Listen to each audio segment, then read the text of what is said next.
Aloha and welcome back, beautiful souls. It is so good to be back. This is Marissa Indigo with Divine DNA Blueprint, and we are starting a new chapter here on the channel after a significant time away for some seriously deep rebirthing and restabilizing.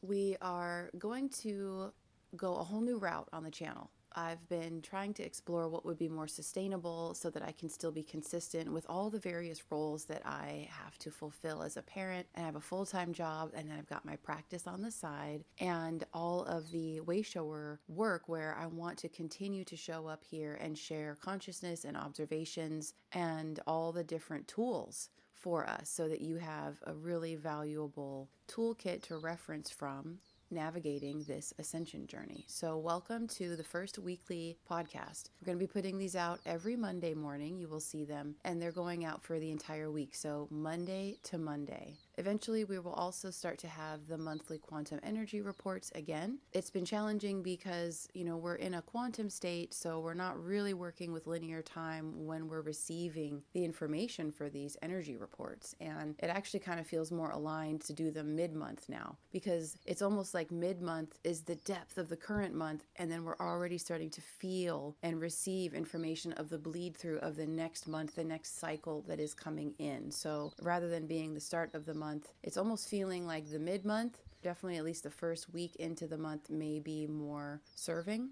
and it's kind of tricky to figure out how to advertise that. All of that aside, we're figuring it out, right? We're all here one day at a time. Everything is evolving and we are moving along with it. So welcome to this first weekly podcast where we're going to be talking about quantum energetics, what we're observing, what we've been feeling this week in particular, and the next 6 months now. It's just good to be aware that it's all about emotional mastery. Myself, emotions are newer for me. It's only been a few years that I've really gone more into the depths. In my own astrology chart, I don't have any water.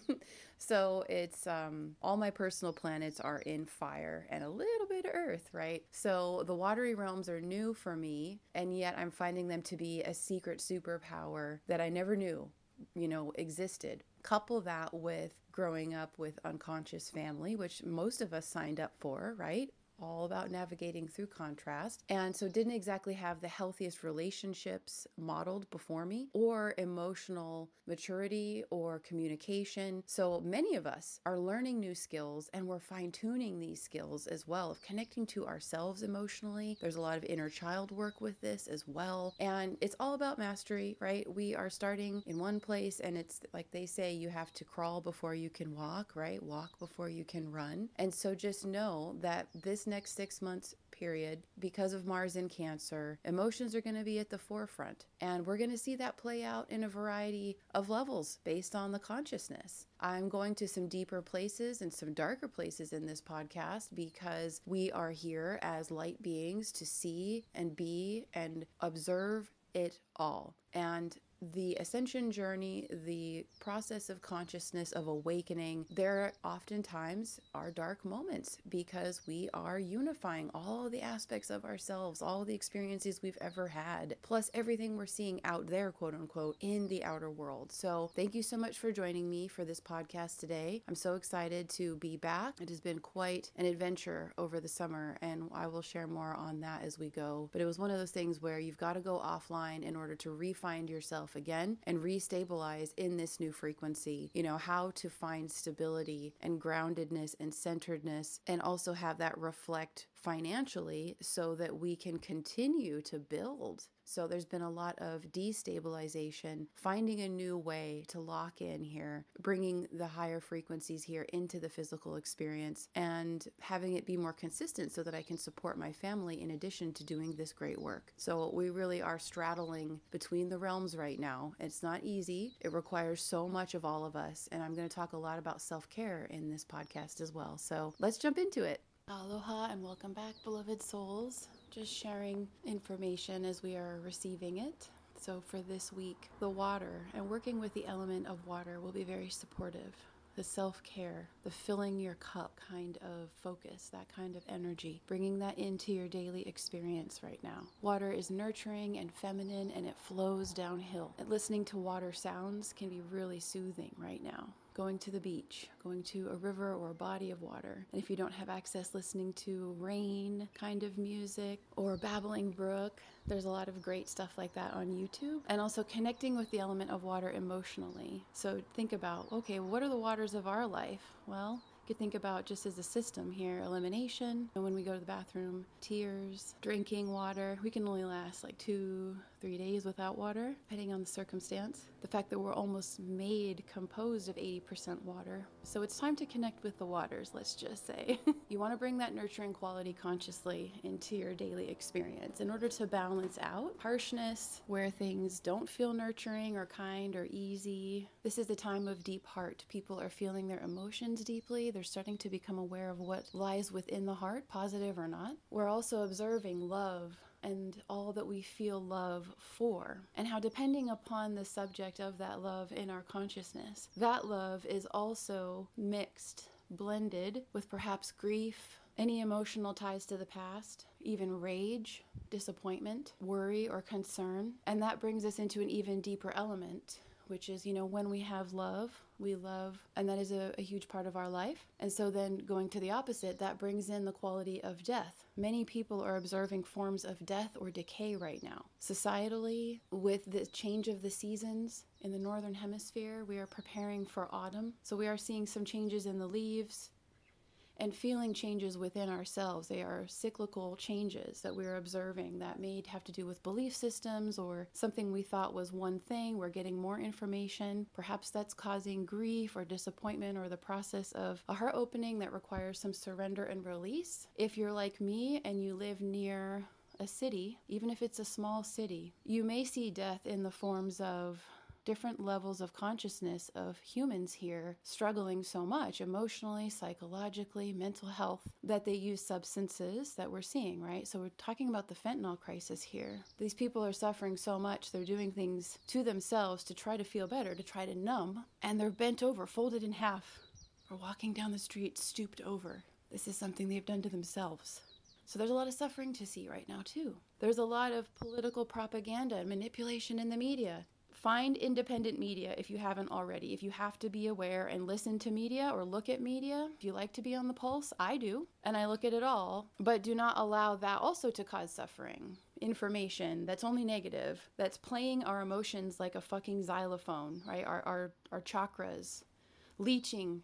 So we want to be aware. We're going to come back to the water again. See yourself and your life as a cup full of water. Every thought or experience that you have, either add some water to that cup or dump some out. How long have we run on empty? We have lived our lives running on empty, not knowing what it meant to be full, because that's not how the system was set up. So we must fill our own cup. So to balance all of these intense energies, the heart, how much we love, how also being a being of love can feel painful and uncomfortable and unpleasant too. So the emotional depths that we're in right now, watching others in their journey, and feeling what they're feeling. We're not just feeling our own stuff, we're feeling everyone's stuff, the whole world, the whole collective. So it's so important to see that, to finally honor that in yourself and nurture that. Like, I'm not separate from anything, whether I'm consciously aware of it or not. I must make a conscious effort to refuel and refill and fill myself with light. Go sit in the sun, drink in that golden honey amber plasma in through your being. Make sure you're eating really well and doing the self-care, the nurturing, divine mother energies, water coming through you for you into your life, of how you feed yourself, how you talk to yourself, how you take care of yourself and your body, your kingdom, your temple, your vessel. How much do you love yourself? Because it is time for us to give ourselves and continue to fill ourselves so that we are flowing over. Our cup doth runneth over, and it spills out into all around. And our own aura is really big because we have continued to nourish it to be a love house, a lighthouse here. We don't have to do a bunch of things to do that other than be it. Well, how do you be it? How do you hold that frequency? Through the self-care. So it's time. There's a beautiful mission call for all of us to step up even more. Much more service is required just by existing here, to be conscious, to be kind and present with another, with a stranger, everything we're doing, bringing conscious awareness to what it is that we are doing, what we are putting out into creation as a being. It's exhausting, people. It is. It is. And we are expanding our light quotient. So it gets less exhausting. Then you notice other things are more exhausting. But notice when your light is low. These times will show you. For me, I feel crabby, cranky, critical, hangry. My body feels like shit. I have no space for anything. I'm like, oh, right? A lot of aggro energy for me. It has to be soothed. I need to stretch and do the body care, eat some nourishing food, give myself a spa day at home, nice treatments, taking good care of my skin and hair, all of that. Being present with myself, loving and nurturing with myself, allowing the state of my mind and my emotional sphere, no matter where it is, letting it, whatever it is, be an altar that I approach. And I see, how do I feel? How does this make me feel? Oh, oh my gosh, it's making me remember this. Oh, that was really painful. Or, oh, wow, this feels like a pattern or a cycle. And it's just like, no, thank you. There's a lot of depth that we are reviewing and releasing and saying, yeah, no, it's just not me anymore. It's just not who I am anymore. I feel heaviness with my heart with this. So it's a no, right? Whatever that means. So we covered the heart and the emotions, the element of death in various stages and representations. And the next is control. We may feel like we want to wig out, crawling up the walls kind of energy, feeling constrained or confined. And that's going to affect people depending on their level of consciousness in different ways too. We're going to see a lot more of the animal coming out. And there's a great song. I love it so much. I can't think of Zayd Wolf. I think it's called Waking Up the Animal. And it's about the soul coming into the body process, and it's shocking, it's electrical, there's a lot of emotions, and there's a lot of primal energy. We have to learn how to manage that, how to master that primal energy. We're talking about hormones, emotions, heart rate, and mind racing, limbic brain, right? Limbic brain. Vagus nerve stuff too. You want to look into all of that, clearing that. The PTSD can be being squeezed out of people. And I feel we all have PTSD.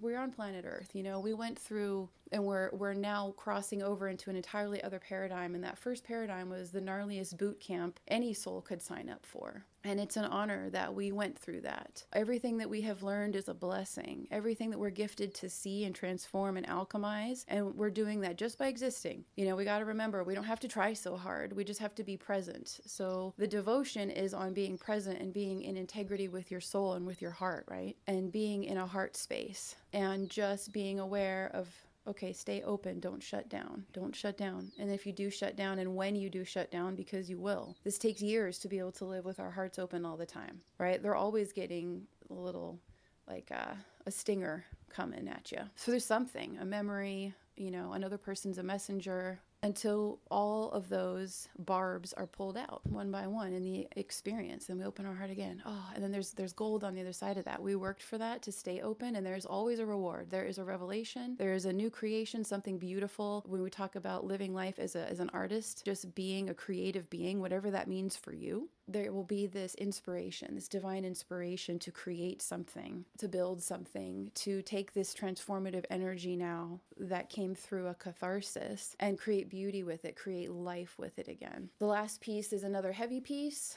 so gird your loins, everybody, but it's about health. When we love, and we talk about, seeing others where they are and honoring where they are, some of that grief was coming through from perceived loss or transition, or even just the possibility of a soul that you love very much in human form, in animal form, passing on. These experiences are deep experiences. These are the gates of life and death. So intense is an understatement. Honoring where someone is, honoring how they got there, honoring where they're going with it, and that it's all their choice. And to learn how to consciously relate and collaborate with another and still hold integrity for their process. If they ask you for help and support and assistance, yes, if you feel compelled to say, how's your health? Oh, have you ever tried this? Like if you know that you know more perhaps about nutrition or supplements, just going for a walk outside. For a lot of us, this is common sense, but we must understand that for a lot of people, it's not. So a lot of people, and I would meet a lot of people, all different levels of consciousness doing these gig jobs like Instacart shopping, Some people didn't know that their misery could be quelled just by getting out of their fucking house. Like, get the fuck out of your house. Like, look where you live. Let nature embrace you. Go for a walk. Oh yeah, I haven't been on a walk for a long time, Yeah, oh, and I love walking. Oh my gosh, you should totally go for a walk. You'll love it, and boom, you gave them a kernel. It takes one acorn, right, to create an entire grove of oak trees, yeah? So these are the little wisdom droplets that we have to be full of light and love to be able to see the heavier shit, because we're here to help humanity go through that. And we don't have to get stuck in it. We will feel much from what we observe, of course. But ultimately, we're there to love and to be present, and even just being kind to somebody, right? In a fleeting moment, change their whole fucking life. You lit them up. You gifted an ember from your heart to another person, and you lit them. And it's not an ego thing. It's how good that feels. You know what I'm talking about. When you connect with a complete stranger and it's a pure moment and you feel a spark of connection and maybe you make each other laugh, you know, this is the real age of Aquarius. That's what it's about. That kind of connection. That it's just soul, it's souls connecting. It doesn't matter what you look like. It doesn't matter what your belief system is. None of it. It's all heart centered. None of that is even taken into consideration. It's a soul connection. So that's living our life. And when we live amongst lots of different forms of consciousness and the environment that you live in, there can be density, right? So this is just energetic maintenance. You've got to start to also think of yourself as a magnificent vessel that you are. Whatever verbiage lights your boat, rocks your boat, lights your boat. I'm in an altered state to share this information. So yeah, sometimes the words come through funny. Whatever lifts your boat, that's a good one. Yeah, so these are deep times, friends. To be present and aware and knowing how to respond appropriately in each moment. That's all part of presence. And so just be sure to do your self-care. And, you know, we have some fantastic energy at this next 6 months. It is very potentially emotionally combustible and combative. Could go aggro. But you could take that energy and kind of shush it up a little, fluff it up a little bit, pull it through your body and all through your being, you know, from root and all the way, just dragging your fingers in front of your spine and floop, flicking up through your crown, just in front of your body. Just open the crown 100%, open the root 100%. Let's pull the energy down and through the body, from source down and through the body and down into the earth through us. Let's pull the energy up from Gaia, from the earth, all the incredible elementals up and through our entire body and up and out through our crown. So you want to have these currents running, one through and down, one up and through, right? Down and through, up and through, down and through, up and through. And as you remember to do this, you could set alarms on your phone. So it's energetic maintenance. This is light body living, you know, and it's not easy. That's why you haven't heard from me a whole lot. I had to go through so much to learn how to stabilize in this. So it's good to be back. Make sure you're breathing, doing your self-care. You can go back through the catalog. This entire channel is a living library, a living library for you. There are so many resources going through to assist you. Breath, movement, going out in nature, invocations, different ascended masters to work with. You want to really continue to balance yourself with very high octane, high electricity energy that is full of love and beauty and brilliance and gold, these healing colors. Lighting candles, we're always purifying, re-inspiring. And our breath is an inspiration too. Literally the inhale is to inspire. So breathing the breath of life, grateful that we're here, grateful for the knowledge that we know. You all know so much. You do. You know so much. You're an ancient soul. So you want to bow and give thanks to that. Namaste to yourself. And just start to enjoy the flow. Turn your canoe the fuck around. Let your canoe go downstream. Flow with the waters. Trust the waters to carry you. You will know if something's aligned or not. Just relax a little bit more. We got to chill. Use all of this energy to learn how to chill, so we can be intentional with all the energy. Create something. See what inspires you. New directions. I'm celebrating newness and welcoming in newness as well. We have to be adaptive, do research, check things out. We really have to build the blueprints now, right? So we definitely need to be stable. We definitely need to be nourished, to have bandwidth, to be able to build whole new realities and maintain ourselves and our families and all of this, right? Continuing to thrive and build the new. Like, hello, yeah, that's not a lot. Right? So anyway, thank you for being here. Thank you for listening. It's great to be back. I love you all so much. Thank you for your comments, for sharing where you are too, if you feel called to do that, because it's more of a community effort. So thank you so much again for listening and for being here, and I will see you soon.